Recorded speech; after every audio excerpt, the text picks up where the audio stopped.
అఖిల భువన దీపం భక్త చిత్తాభ్యసూర్యం సురగుణమునిసేవ్యం తత్వమస్సాదిలక్ష్యం హరిహరసుతమేశం తారక బ్రహ్మరూపం సభరిగిరి నివాసం భావయే భూతనాదం.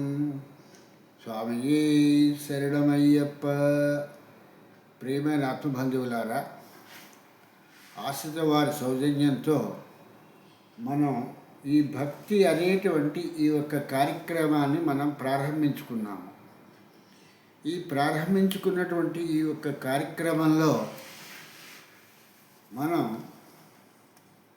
భక్తి అనేటువంటి కార్యక్రమాన్ని తెలుసుకుంటూ దాని ముందర ఉన్నటువంటి ఈ యొక్క సమాజ పరిస్థితుల్ని కూడా కొంతవరకు మనం తెలుసుకోవటానికి ప్రయత్నం చేస్తే దాని మూలంగా మనకి జ్ఞానం వికసిస్తుంది, అజ్ఞానం తొలగిపోయి జ్ఞానం పరివడిల్లటానికి అవకాశం ఉంటుంది అనేటువంటి ఒక ఆలోచనతో ఈ యొక్క మాటగా చెప్పటం జరుగుతోంది.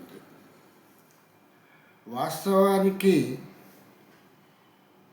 ఈ యొక్క సైన్స్ ప్రకారం చెప్పినట్టుగా కూడా ఈ సరీసర్పాలు, ఈ డైనోసార్లు, వీటి తరువాత మాత్రమే మానవుడు అనేటువంటి వాడు ఉద్భవించటం జరిగింది. ఈ మానవుడు ఎప్పుడైతే ఉద్భవించాడో, ఈ మానవుడు ఉద్భవించిన వాడి నుంచి కూడా, అంటే ఉద్భవించటంలోనే కాకుండా ఉద్భవించిన తరువాత ఒక లోపభూయిష్టమైనటువంటి వ్యవస్థ ఏర్పడుతుంది అనేటువంటి విషయాన్ని గ్రహించి, ఆ గ్రహించినటువంటి విషయానికి వాస్తవం చెప్పాల్సి వస్తే ఈ యొక్క సామాజిక పరిస్థితులన్నింటినీ కూడా దృష్టిలో పెట్టుకుని ఈ త్రేతాయుగంలో, అంటే కృతయుగంలో కొంతవరకు పర్వాలేదు, దాని గురించి అక్కడ ఏమీ గ్రంథాలు కానీ ఏమీ లేవు. కానీ త్రేతాయుగానికి వచ్చేటప్పటికి ఈ రామాయణము అనేటువంటి ఒక గ్రంథాన్ని, ఒక మూల గ్రంథాన్ని రాసి వాల్మీకి అనేటువంటి మహర్షి ఒక శ్రేయో మార్గంలో రాముడు ఎలా ప్రయాణం చేశాడో దాన్ని ఆదర్శం చేసుకుని ఈ మానవ సమాజం అంతా కూడా ఆ శ్రేయో మార్గంలో పయనిస్తుంది అనేటువంటి ఒక దృక్పథంతో ఈ ఒక గ్రంథాన్ని రాయటం జరిగింది. ఆనాడు జరిగేటువంటి పరిస్థితుల్ని సామాజిక వ్యవస్థ అని చెప్పేసి అంటారు. ఆ సామాజిక వ్యవస్థ మరుసటి రోజు నాటికి చరిత్ర అవుతుంది, తర్వాత అదే పురాణం కింద మారుతుంది. అట్లాగే ఆ రోజుల్లో శ్రేయో మార్గాన్ని తప్పినటువంటి, అంటే ఒక మంచి మార్గము అంటే ఏంటంటే ఎదురుకుండా ఉన్న వాళ్ళకి ఏ విధమైనటువంటి హాని చెడు జరగకుండా చూసేటువంటిది, ప్రయాణించేటువంటిది, తను చేసేటువంటి దాన్ని శ్రేయో మార్గము అని చెప్పేసి అంటారు అనేటువంటిది ఈ యొక్క ఉపనిషత్తులు కానీ వేదం కానీ చెప్తున్నటువంటి విషయము. ఇలా కాకుండా ఈ శ్రేయో మార్గంగా కాకుండా నిర్గుణ మార్గంలో ప్రయాణించాలి అనేటప్పటికీ ఇక్కడ తన ప్రయాణమే చూసుకుంటాడు తప్పితే నిర్గుణ మార్గంలో అక్కడ జరిగేటువంటి క్రియల మూలంగా, పనుల మూలంగా, కర్మ అంటే కర్మధారే సమాసము అని చెప్పేసి అంటే ఆ యొక్క ఏదైతే ఉన్నదో అది కర్మని ధారణ చేస్తుంది కాబట్టి కర్మధారే సమాసం అని చెప్పేసి అని అంటారు. అంటే చేసేటువంటి పనికి ఆధారభూతమైనటువంటిది కాబట్టి దాన్ని కర్మ అంటారు. కర్మగా తీసుకున్నంతసేపు పని అని కానీ క్రియ అని కానీ చెప్తారు. ఈ కర్మధారము అనేటువంటి దాన్ని కర్మని ధారణం చేయటం మూలంగా, ధరించడం మూలంగా, చేయటం మూలంగా దాని దుష్ఫలితం ఏదైతే వస్తుందో ఆ దుష్ఫలితము అనేటువంటిది ఎదురుకుండా ఉన్నవాడికి హానికరంగా ఉండకూడదు. ఆ హానికరంగా ఉండకూడదు అనేటువంటి విషయాన్ని రామాయణంలో ఈ యొక్క రావణాసురుడు అనేటువంటి అతన్ని తీసుకుని ఇతని శ్రేయో మార్గాన్ని దాటి ఇతను నిర్గుణంగా వెళ్ళటం మూలంగా జరిగినటువంటి ఈ యొక్క పని అంటే ఆ సీతని తీసుకెళ్ళటం మూలంగా ఈ శ్రేయో మార్గంలో పయనిస్తున్నటువంటి రాముడికి అది కష్టం కలిగించింది అనేటువంటి విషయాన్ని చెప్పటానికి ఈ యొక్క వాల్మీకి మహర్షి ఈ యొక్క రామాయణం అనేటువంటి గ్రంథాన్ని రాయటం జరిగింది. నిజం చెప్పాల్సి వస్తే మనుషులు పుట్టిన తర్వాత మాత్రమే భాష అనేటువంటిది పుట్టింది తప్పితే భాష పుట్టిన తర్వాత ఈ యొక్క మనుషులు ఉద్భవించలేదు. మనుషులు పుట్టిన తర్వాత వాళ్ళ తాలూకు భావాలని పక్క వాళ్ళకి చెప్పటానికి, వాళ్ళ తాలూకు మనోప్రవృత్తుల్ని పక్క వాళ్ళకి తెలియపరచటానికి ఉపయోగించబడేటువంటి సాధనాన్నే భాష అని చెప్పేసి అంటారు. ఇటువంటి భాష అనేకమైన ఉండటానికి కారణం ఏంటంటే అక్కడున్నటువంటి సమూహాల మూలంగా, ఆ సమూహాలకు ఉన్నటువంటి ప్రత్యేకతల మూలంగా వాళ్ళ తాలూకు ఆలోచనలని, వాళ్ళు చేసేటువంటి పనులని, వాళ్ళు చేసేటువంటి క్రియలని చెప్పటానికి వాళ్ళు ప్రయత్నించినటువంటి దాన్ని భాష అనటంతో ఇవి అనేకానేకంగా భాషలుగా ఇవి వర్ధిల్లటం జరిగింది. ఈ భాష వచ్చిన తర్వాత ఈ భాష ఒక సక్రమైనటువంటి పద్ధతిలో అందంగా ఉండాలి అనేటువంటి ఒక దృక్పథంతో దీనికి ఒక వ్యాకరణము అనేటువంటి పద్ధతిని ఏర్పాటు చేసి ఆ వ్యాకరణం ద్వారా వీటిని ఇలాగ మాట్లాడితే బాగుంటుంది, అందంగా ఉంటుంది అని చెప్పటం మూలంగా ఈ వ్యాకరణము అనేటువంటిది రావటం జరిగింది. ఈ వ్యాకరణాన్ని తీసుకుని ఈ ఒక గ్రంథాలన్నింటినీ కూడా ఒక పుస్తకం రాయాలంటే ఎలా రాయాలి అనేటువంటి విషయానికి వచ్చేటప్పటికి ఒక పురాణం అంటే ఎలా రాయాలి, ఒక ఉపనిషత్తు అనేటువంటి దానికి ఎలా రాస్తే ఎదురుకుండా ఉన్నటువంటి మనిషికి తెలుస్తుంది అనేటువంటి విషయాలన్నింటినీ తీసుకుని ఈ రచన అనేటువంటి సాగింది తప్పితే మనిషి ఉద్భవించినంత కాలము ఈ యొక్క భాషలతోనూ, ఈ వ్యాకరణాలతోనూ, ఈ గ్రంథాలతోనూ వీటితో కూడా అవసరం లేకుండా పోయింది. వీటి అవసరమే లేకుండా ఉంది. మనిషి అనేటువంటి వాడు ఉద్భవించిన తర్వాతనే ఆ బ్రహ్మదేవుడు మనువులని, ప్రజాపతులని ఆయన వీళ్ళని జాగ్రత్తగా ఇలాగా శ్రేయో మార్గంలో నడపటానికి మీరు వీళ్ళకి మార్గదర్శకులు కండి అని చెప్పటం జరిగింది. ఉన్నవి 4 యుగాలు: కృతయుగము, త్రేతాయుగము, ద్వాపరయుగము, కలియుగము అనేటువంటిది.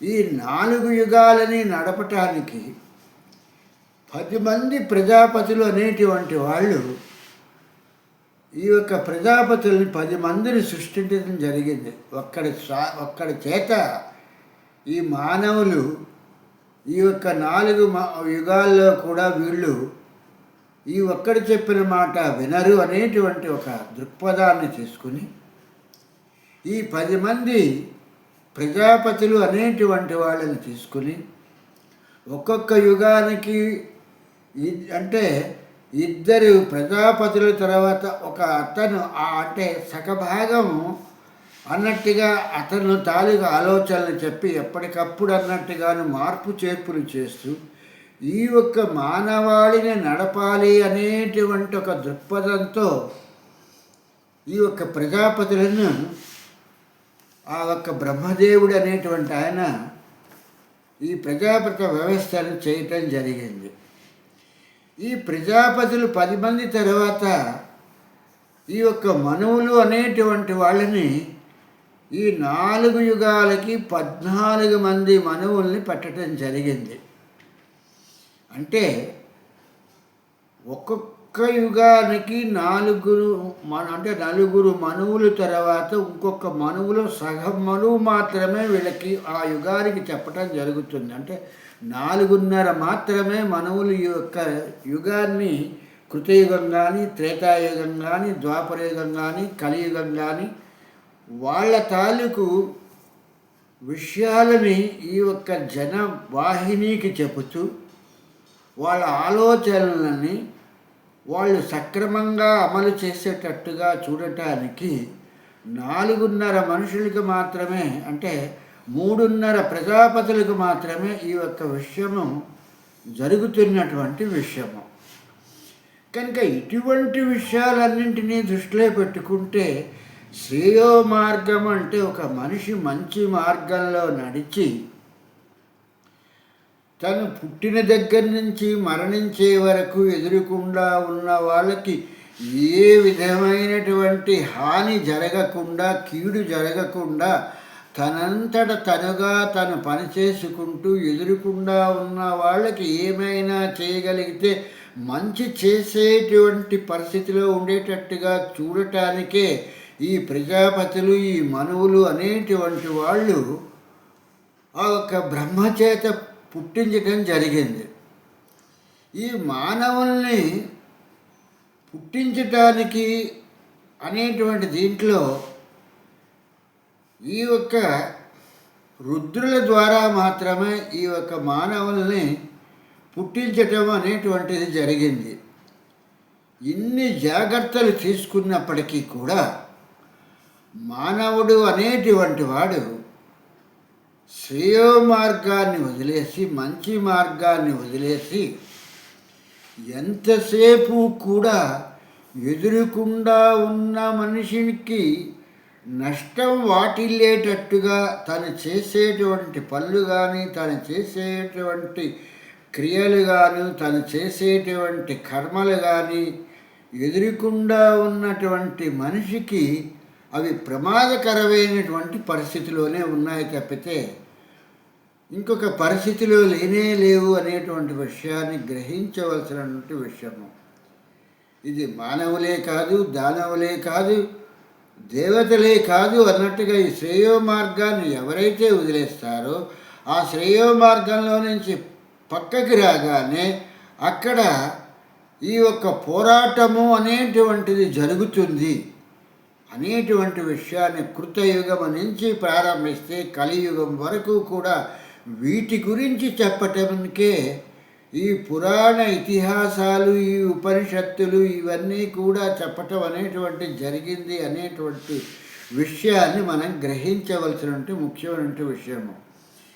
దేవతలకి, దానవులకి కూడా కృతయుగంలో యుద్ధాలు జరిగేటువంటివి. దేనికి జరిగేటువంటివి అంటే ఒకళ్ళ తాలూకు ఆలోచనల్ని రెండో వాళ్ళు కాదని తమ ఆలోచనల్ని బలవంతంగా వేరే వాళ్ళ మీదకి వాటిని అమలు జరిపేటట్టు చూడాలి అనేటువంటి పరిస్థితులు అనుకోవటం మూలంగానే ఈ ఘర్షణ అనేటువంటి యుద్ధాలు జరిగాయి అనేటువంటిది ఈ చరిత్ర కానీ, సామాజిక వ్యవస్థ కానీ చెప్తున్నటువంటి ముఖ్యమైనటువంటి విషయము. ఈ దేవతలకి, దానవులకి ఉన్నటువంటిది ఏంటంటే దేవతలు శ్రేయో మార్గంలో ఇలా మనం ప్రయాణం చేస్తే, ఈ శ్రేయో మార్గంలో ఉండి మనం ఈ పనులను చేస్తే ఈ పనుల మూలంగా ఎదురుకుండా ఉన్నటువంటి వాళ్ళకి ఎటువంటి చెడు జరగదు అని చెప్పేసని ఈ యొక్క దేవతలు చెబితే అలా కాదు, ఇలా చేయటం మూలంగా ఏమవుతుంది, ఒక చెడు జరిగితే జరుగుతుంది అనేటువంటి దృక్పథంతో వీళ్ళు చేయటం మూలంగా అలా చేసినటువంటి ఈ యొక్క దానవుల్ని వాళ్ళు ఘర్షణతో, ఈ యుద్ధము అనేటువంటి పోరాటంతో వాళ్ళని సంహరించటానికి చేసేటటువంటి పనినే, క్రియనే, కర్మనే యుద్ధము అని చెప్పేసని అనటం జరిగింది. దాన్నే త్రేతాయుగంలోకి తీసుకొచ్చినప్పుడు ఈ త్రేతాయుగంలో ఈ యొక్క పురుషోత్తముడైనటువంటి రాముడు ఉద్భవించిన తర్వాత ఆ ఒక కైక ఈయనకి ఒక విధమైనటువంటి విషయాన్ని తెలియపరచాలని చెప్పేసని ఈ పోరాటము అనేటువంటిది ఎక్కడొస్తుంది అంటే ఈ యొక్క అరణ్యంలో కూడా పోరాటము అనేటువంటిది వస్తుందయ్యా. గుణాలకి అంటే త్రిగుణాలకి, బుద్ధికి, ఆత్మకి వీటి మధ్యన పోరాటం అనేటువంటిది ఎప్పుడూ కూడా జరుగుతూ ఉంటుంది. ఈ పోరాటము అనేటువంటి దాన్నే యుద్ధము అనేసి చెప్పటం జరుగుతుంది. ఒకళ్ళనొకళ్ళు మామూలుగా సంప్రదింపులుగా మాట్లాడుతూ ఉన్నంతసేపు దాన్ని వాళ్ళు ఇద్దరి మధ్యన మాట్లాడేటువంటి మాటలకి ఉన్నటువంటి భాష కానీ ఆ సంభాషణ కానీ వేరుగా ఉంటుంది. ఆ ఒక్క పరిధి దాటిపోయి మాట్లాడినప్పుడు దాన్ని క్రోధము అని చెప్పేసి అంటారు. అంటే అంతవరకు ఉన్నటువంటి దాన్ని తర్కం అంటారు. ఆ తర్వాత క్రోధంతో వాళ్ళు మాట్లాడేటువంటి మాటలని దుర్భాషలు అని చెప్పేసి దుర్మార్గమైనటువంటి మాటలు అని చెప్పేటువంటి దీంట్లో చెప్పటం జరుగుతూ ఉంటుంది.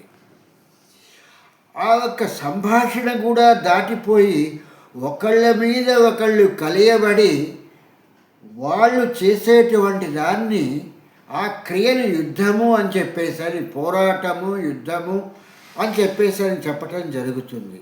ఈ పోరాటంలో ఒక వ్యక్తి ఇంకో వ్యక్తిని అంటే ఒక దేహము ఇంకొక దేహాన్ని సంహరిస్తే ఆ సంహరించటం అనేటువంటిదే మరణం అవుతుంది.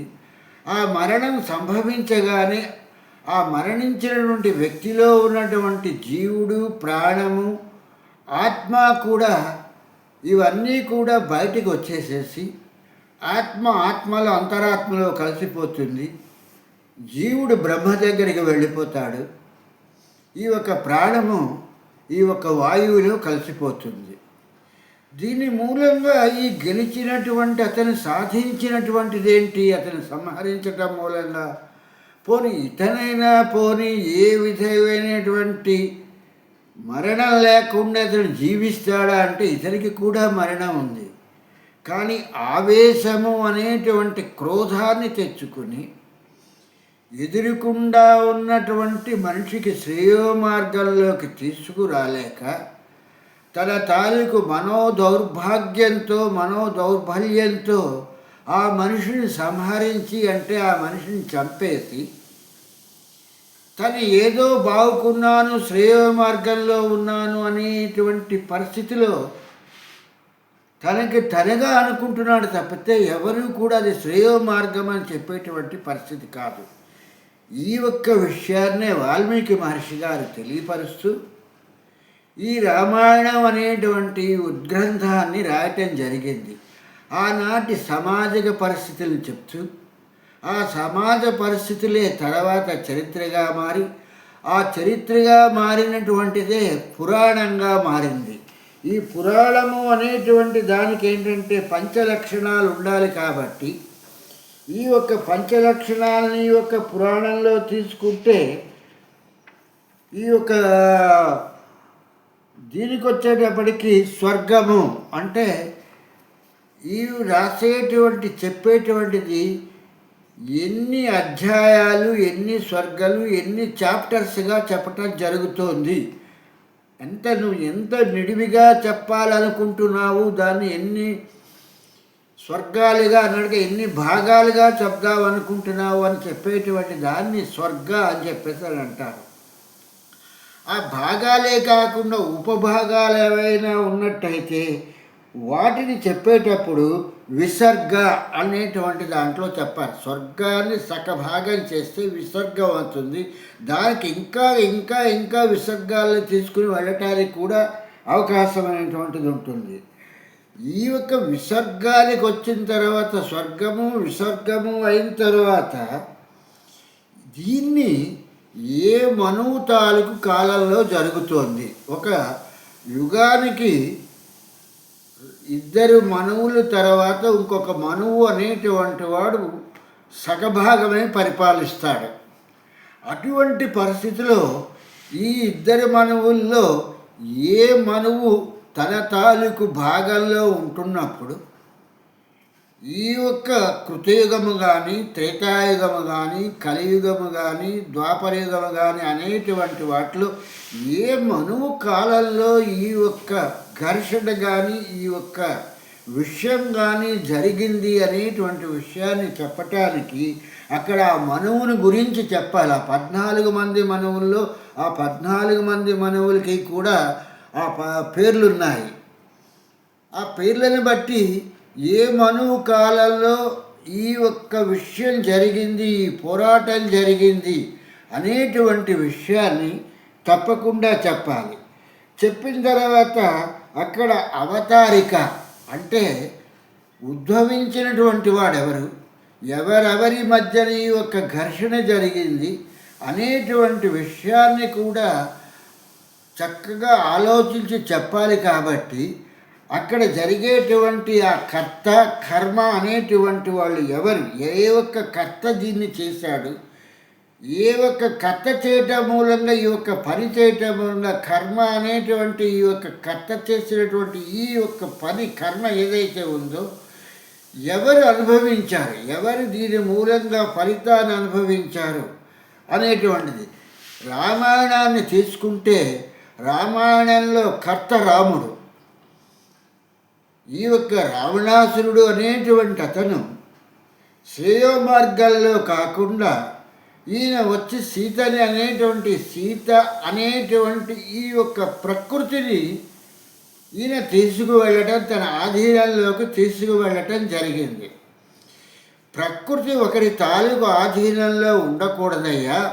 ప్రకృతి అనేటువంటిది ఆధీనంలో మనం ఉండాలి తప్పితే మన ఆధీనంలో ప్రకృతి ఉండకూడదు అనేటువంటి సారాంశాన్ని చెప్పటానికే ఈ యొక్క వాల్మీకి మహర్షి ఈ యొక్క రామాయణాన్ని వ్రాయటం జరిగింది.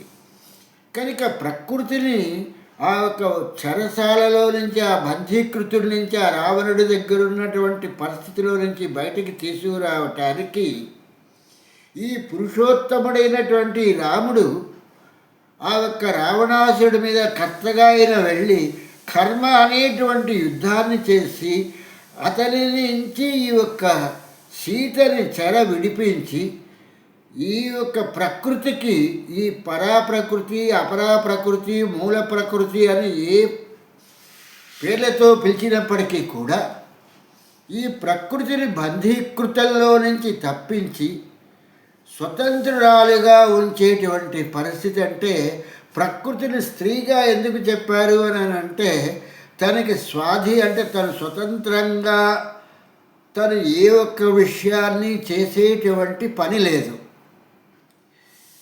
పురుషోత్తముడైనటువంటి విరాట్ పురుషుడు మాత్రమే స్వతంత్రంగా ఏ పనినైనా చేయగలుగుతాడు తప్పితే ఇక్కడ అస్వతంత్రంగా ఉన్నటువంటి ప్రకృతి ఏ ఒక్క విషయాన్ని కూడా చెయ్యటానికి లేదు అనేటువంటి విషయాన్ని తెలియపరచడానికే వాల్మీకి మహర్షి చాలా చక్కగా రాశారు. ఏమని రాశారంటే, నా భర్త అయినటువంటి శ్రీరామచంద్రుడి తాలూకు అనుమతి లేకపోవటం మూలంగా ఓ రావణ, నేను నిన్ను సంహరించట్లేదు, కానీ నా భర్త అయినటువంటి రాముడైనటువంటి విరాట్ పురుషుడు కానీ నాకు చెప్తే ప్రకృతి అయినటువంటి నేను సీతగా ఉన్నా సరే నేను నిన్ను సంహరించి తీరేదాన్ని అనేటువంటి విషయాన్ని ఈ యొక్క వాల్మీకి మహర్షి రామాయణంలో వ్రాయటం జరిగింది.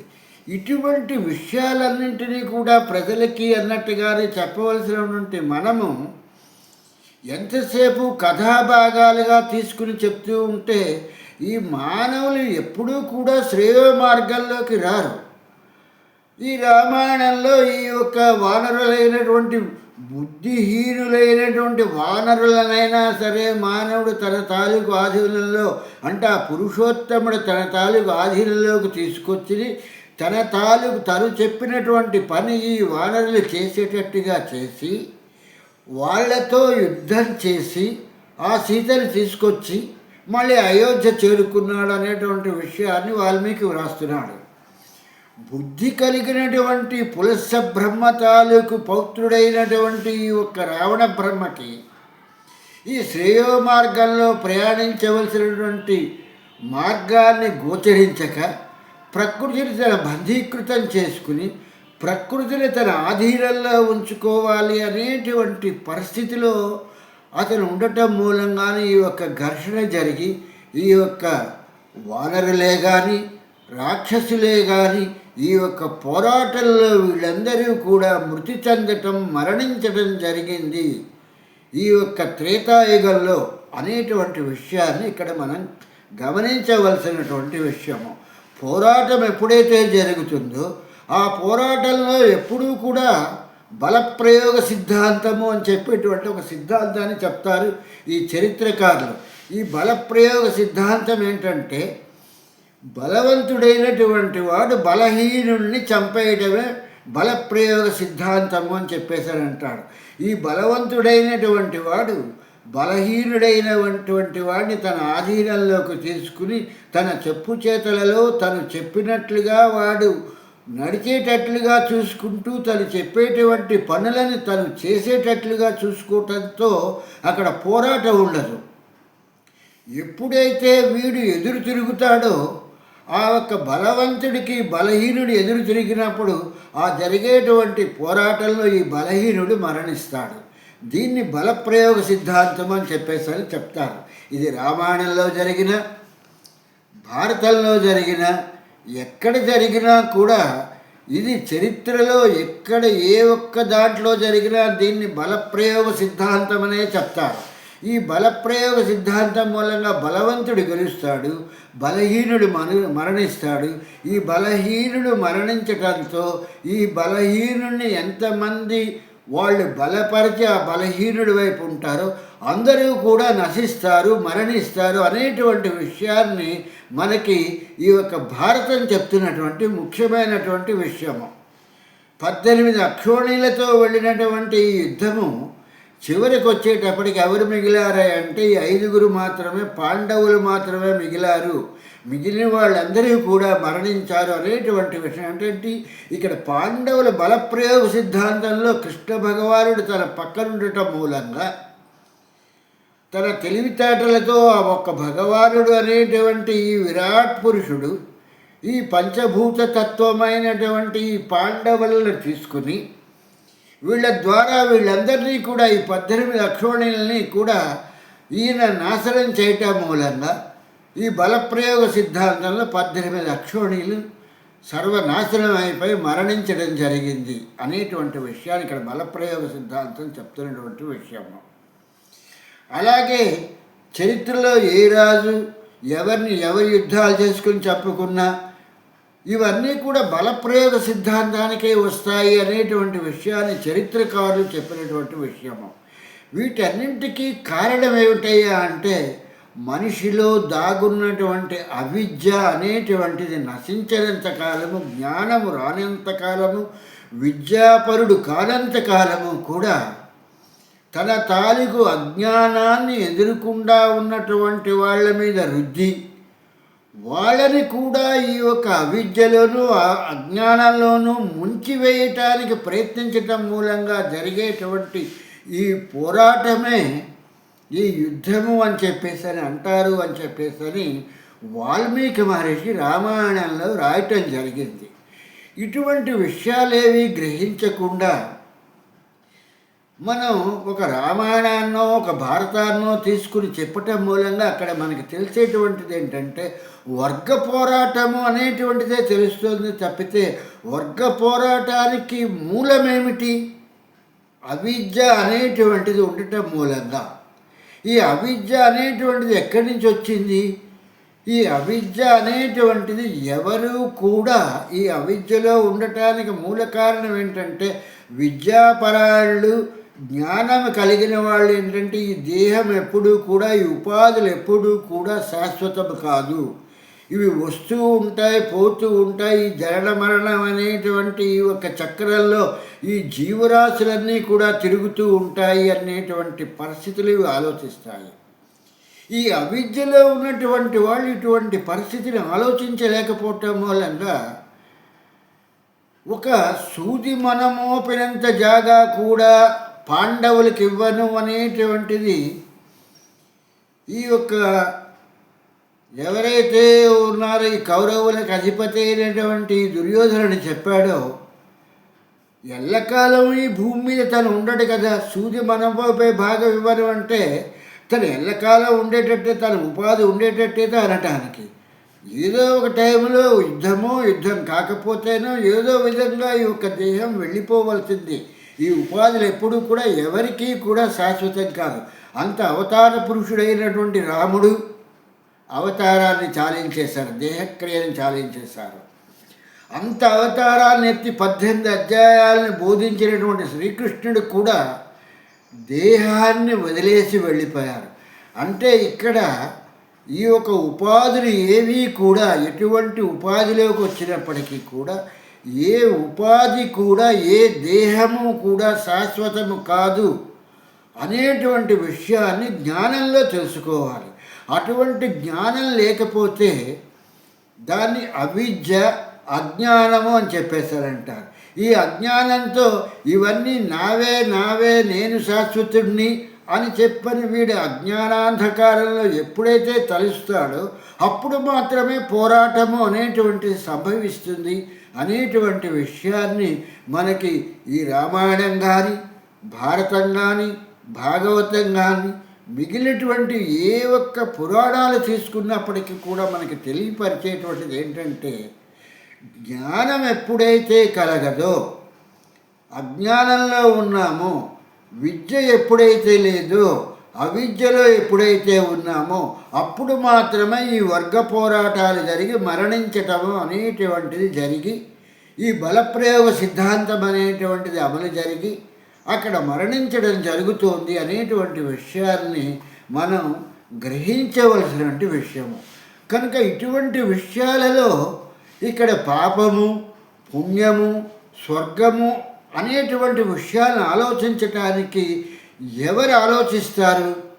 అజ్ఞానాంధకారంలో ఉన్నటువంటి వాళ్ళు ఈ యొక్క ఎదురుకుండా ఉన్న మనిషిని చంపేస్తే నాకు పాపం వస్తుంది అని చెప్పేసాను అంటే వాడు చంపగలుగుతాడా?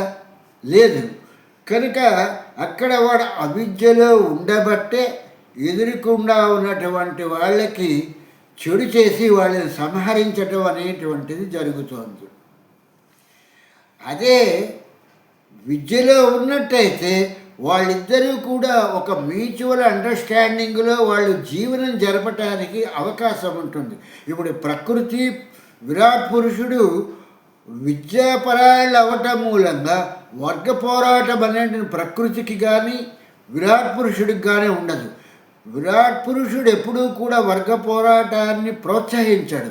ప్రకృతిలో వచ్చినటువంటి ఈ జీవరాశులు గుణాల తాలూకు సంయోగంలో జరిగేటువంటి మార్పుల మూలంగా ఈ యొక్క 3 గుణాలు ఏవైతే ఉన్నాయో, ఈ ఋతువులు, కాలమాన పరిస్థితులను బట్టి బుద్ధాత్మనావా ప్రకృతే స్వభావ అని చెప్పేసి అనటం మూలంగా ఈ బుద్ధి అనేటువంటిది ప్రకృతితో కలవటం మూలంగా ఈ మార్పు చేర్పులు జరిగి ఈ అవిద్యలో ఉండటం మూలంగా ఈ యుద్ధాలు అనేటువంటివి చేసుకోవటం జరుగుతుంది అనేటువంటి విషయాన్ని గ్రహించవలసినటువంటి విషయం. కాబట్టి మానవులు అనేటువంటి వాళ్ళు విద్యాపరాయణులు కావాలి, ఈ అవిద్యలో ఉండకూడదు అనేటువంటిది మానవులు అనేటువంటి వాళ్ళు ఉద్భవించిన కాడి నుంచి ఈ ప్రజాపతులు కానీ, ఈ మనువులు కానీ, ఈ ఒక్క ఋషులు కానీ వీళ్ళందరూ కూడా ఈ గ్రంథాలని వీటిని వ్రాసి మానవుణ్ణి శ్రేయో మార్గంలో పయనించున్న ఆయన, నీవు చెడు మార్గంలో కాకుండా ఎదురుకుండా ఉన్నవాడికి హాని చేయటం కాదు, నీవు కూడా స్థిరం కాదు, నీ దేహము ఉపాధి కూడా స్థిరం కాదు, ఏదో ఒకనాటికి ఈ దేహాన్ని నీవైనా వదిలేయాల్సి వస్తుంది అనేటువంటి విషయాన్ని చెప్పినప్పటికీ కూడా ఈ యొక్క అవిద్యలో కూరుకుపోయినటువంటి మానవుడు ఏ నాటికి కూడా ఉద్ధరించబడకుండా ఎప్పుడు చూసినా ఈ పాపము, పుణ్యము అనేటువంటి వీటిలో ఈ అజ్ఞానాంధకారంలో ఈ అవిద్యలో కొట్టి మిట్టాడుతూ ఎదురుకుండా ఉన్నవాడికి కీడు చేస్తున్నాడు తప్పితే వాడు మేలు మాత్రము ఏ రోజు కూడా వాడికి ఈ యొక్క సహకారం చేద్దాము అనేటువంటిది లేకుండా ఉంటున్నాడు. కాబట్టి ఆ ఒక వెంకటనాథుడి అనుగ్రహంతో కొంతవరకైనా కీడు చేయటాన్ని తగ్గించి ఇటువంటి పురాణ ఇతిహాసాలు వినటం మూలంగా కొంతవరకైనా ప్రవర్తనని మార్చుకొని తను మంచి చేసి ఆ మంచి మూలంగా ఈ ఉపాధుల్లో నుంచి ఆ జీవుడు ప్రాణము ఆ ఆత్మ వెళ్ళిపోయిన తర్వాత ఉపాధులు అనేటువంటివి ఎప్పటికైనా కూడా ఈ యొక్క మట్టిలో కలిసిపోవలసినది, ద్రవంలోంచి వస్తున్నాయి, మట్టిలో కలిసిపోతున్నాయి.